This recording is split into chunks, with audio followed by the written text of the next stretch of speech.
Full Moon sale ಬೆಳಗ್ಗೆ 9 ಗಂಟೆಯಿಂದ ರಾತ್ರಿ 12 ಗಂಟೆವರೆಗೂ ಜುಲೈ 29 ಒಂದು ದಿನ ಮಾತ್ರ.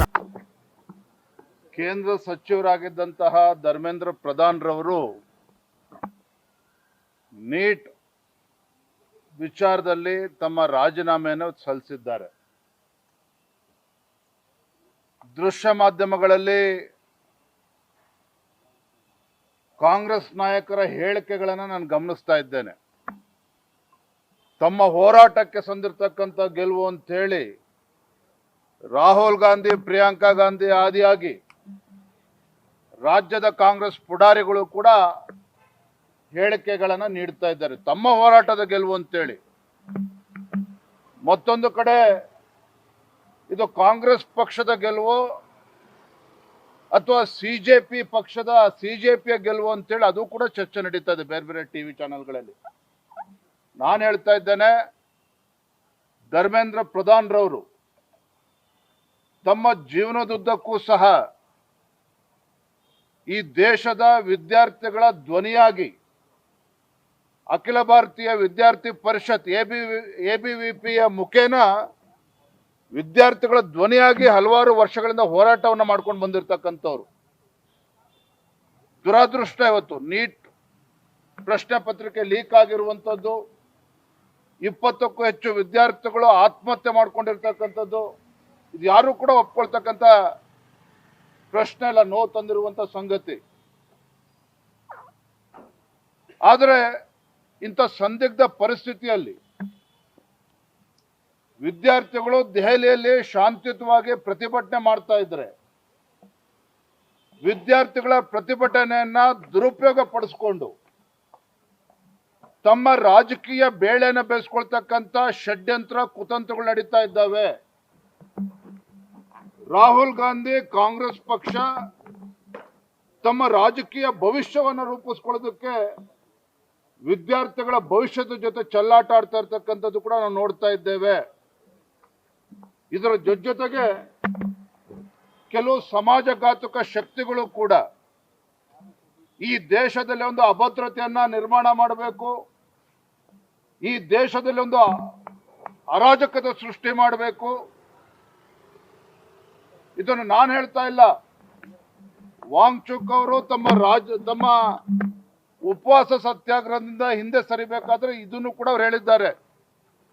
ವಿದ್ಯಾರ್ಥಿಗಳ ಹೋರಾಟವನ್ನ ಕೆಲವು ಸಮಾಜಘಾತಕ ಶಕ್ತಿಗಳು ದುರುಪಯೋಗ ಪಡಿಸ್ಕೊಳ್ತಾ ಇದ್ದಾವೆ, ಅದಕ್ಕೋಸ್ಕರ ನಾವು ಉಪವಾಸವನ್ನ ಹಿಂತೆಗೆದುಕೊಳ್ತಾ ಇದ್ದೇನೆ ಅನ್ನೋ ಮಾತನ್ನ ವಾಂಗ್ಚುಕ್ ಅವರು ಕೂಡ ಹೇಳಿದ್ದಾರೆ.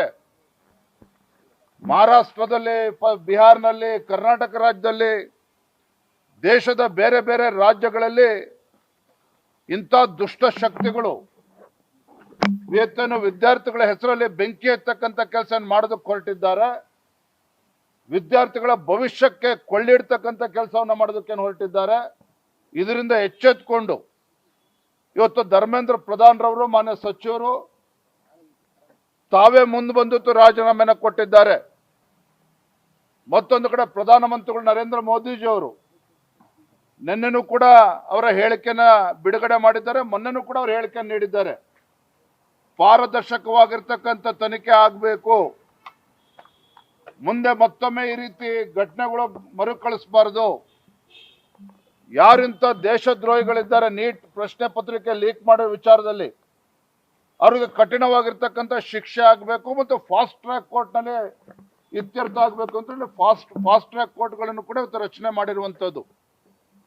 ಇಷ್ಟೆಲ್ಲ ಆಗಿದ್ರು ಸಹ ವಿದೇಶದಲ್ಲಿ ಮೋಜು ಮಾಡ್ತಾ ಇದ್ದಂಥ ರಾಹುಲ್ ಗಾಂಧಿ ಅವರು ವಿದ್ಯಾರ್ಥಿಗಳ ಹೋರಾಟ ದಿನೇ ದಿನೇ ಹೆಚ್ಚಾಗ್ತದೆ ಅಂತೇಳಿ ಅರ್ಥ ಮಾಡಿಕೊಂಡು ರಾತ್ರೋರಾತ್ರಿ ಬಂದು ಏನು ಕಳೆದ 10-12 ವರ್ಷದಿಂದ ದೇಶದ ಜನರ ವಿಶ್ವಾಸವನ್ನ ಗೆಲ್ತಕ್ಕಂಥ ನಿಟ್ಟಿನಲ್ಲಿ ವಿಫಲರಾಗಿರ್ತಕ್ಕಂಥ ರಾಹುಲ್ ಗಾಂಧಿ ಅವರು, ಕಾಂಗ್ರೆಸ್ ಪಕ್ಷ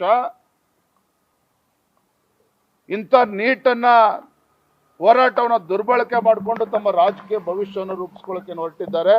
ಇದಕ್ಕೆ ಭಾರತೀಯ ಜನತಾ ಪಾರ್ಟಿ ಅವಕಾಶವನ್ನು ಕೊಡೋದಿಲ್ಲ. ಹಾಗಾಗಿ ಇವತ್ತು ಧರ್ಮೇಂದ್ರ ಪ್ರಧಾನ್ ಅವರು ರಾಜೀನಾಮೆ ಕೊಟ್ಟಿದ್ದಾರೆ. ಇವತ್ತು ಕಾಂಗ್ರೆಸ್ ಪಕ್ಷ ಇರ್ಬೋದು, ದೇಶದಲ್ಲಿರ್ತಕ್ಕಂಥ ವಿರೋಧ ಪಕ್ಷಗಳು ಒಂದು ಅರ್ಥ ಮಾಡ್ಕೋಬೇಕು, ವಿದ್ಯಾರ್ಥಿಗಳ ಭವಿಷ್ಯವನ್ನ ಕಟ್ಟುವಂತ ನಿಟ್ಟಿನಲ್ಲಿ ಸಲಹೆಗಳನ್ನೇ ಕೊಡಬೇಕೇ ಹೊರತು ಈ ರೀತಿ ಬೆಂಕಿ ಹಚ್ಚತಕ್ಕಂಥ ಕೆಲಸ ಅವ್ರು ಮಾಡಬಾರ್ದು. ಈಗಲಾದ್ರೂ ಕೂಡ ಎಚ್ಚೆತ್ಕೊಂಡು ಕಾಂಗ್ರೆಸ್ ಪಾರ್ಟಿ ಒಂದು ಜವಾಬ್ದಾರಿತ ವಿರೋಧ ಪಕ್ಷವಾಗಿ ಕೆಲಸ ಮಾಡೋದನ್ನ ಕಲ್ತ್ಕೊಳ್ಬೇಕಾಗ್ತದೆ. ಮಕ್ಕಳ ಭವಿಷ್ಯದ ಜೊತೆ ಚೆಲ್ಲಾಟ ಆಡಬಾರ್ದು ಅಂತೇಳಿ ನಾನು ಈ ಸಂದರ್ಭದಲ್ಲಿ ತಮ್ಮ ಮುಖೇನ ಆಗ್ರಹವನ್ನು ಪಡಿಸ್ತಾ ಇದ್ದೇನೆ. ಇದು ಯಾರ ಗೆಲುವು ಸರ್? ಇದು ಜೆನ್ಜಿ ಗೆಲುವು ಅಂತ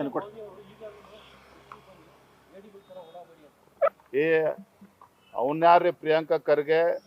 ಆ ಮನುಷ್ಯನಿಗೆ ಏನಾರ ತಾಕತ್ತಿದ್ರೆ ದಮ್ಮಿದ್ರೆ ಅಥವಾ ಬೆಂಗಳೂರಲ್ಲಿ ಏನು ನಡೆದಿದೆ ನೋಡ್ಲಿ.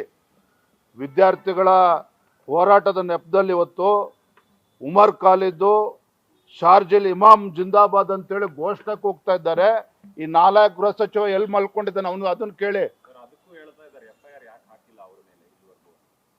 ಇಂಥವ್ರನ್ನ ಹಿಡ್ಕೊಂಡು ಇವತ್ತು ಗೃಹ ಸಚಿವರು ಇಂಥ ಬೆಂಕಿ ಹತ್ತಕ್ಕಂಥ ಕೆಲಸಕ್ಕೆ ಇನ್ಯಾರು ಬೇಡ, ಪ್ರಿಯಾಂಕಾ ಖರ್ಗೆ ಅಂತವ್ರು ಇನ್ನೊಂದಿಬ್ರು ಹುಡ್ಕೊಂಡ್ರೆ ಸಾಕು. ಈ ದೇಶದಲ್ಲಿ ಗೃಹ ಸಚಿವರಾಗಿ ಜವಾಬ್ದಾರಿಯುತವಾಗಿ ನಡ್ಕೊಳ್ಳೋದನ್ನ ಫಸ್ಟ್ ಕಲೀಲಿ.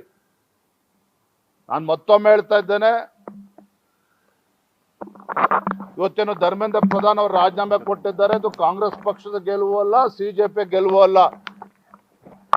ದೇಶದ ಭವಿಷ್ಯವನ್ನ ರೂಪಿಸ್ತಕ್ಕಂಥ ಯುವ ಶಕ್ತಿಗೆ ಯಾವುದೇ ರೀತಿ ತೊಂದರೆ ಆಗಬಾರದು.